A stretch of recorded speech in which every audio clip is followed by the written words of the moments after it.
नसरापूर चिमुरडी अत्याचार व हत्या प्रकरणात आरोपीला मृत्यूदंड, अवघ्या 60 दिवसात न्यायालयाचा निकाल. पुणे जिल्ह्यातील नसरापूर येथे 3.5 वर्षाच्या चिमुरडीवरील अत्याचार व हत्या प्रकरणात पुणे जिल्हा व सत्र न्यायालयाने आरोपी भीमराव प्रभाकर कांबळे याला दोषी ठरवत मरेपर्यंत मृत्यूदंडाची शिक्षा सुनावली आहे. विशेष म्हणजे घटना घडल्यानंतर अवघ्या 60 दिवसात या प्रकरणाचा निकाल लागल्याने न्याय व्यवस्थेच्या वेगवान कामगिरीचे सर्वत्रच स्वागत होत आहे. या निकालानंतर राज्याचे मुख्यमंत्री देवेंद्र फडणवीस यांनी विधानसभेत न्यायालयाच्या कार्याचे कौतुक केले.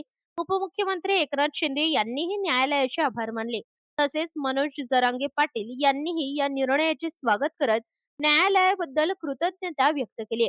या निर्णयामुळे पीडित चिमुरडीला न्याय मिळाल्याची भावना समाजातून व्यक्त होत असून कायदेशीर प्रक्रिया पूर्ण करून शिक्षेची अंमलबजावणी लवकर करण्यात यावी अशी मागणी विविध स्तरातून होत आहे. प्रतिनिधी सूरज पारवे, प्रेस मीडिया न्यूज.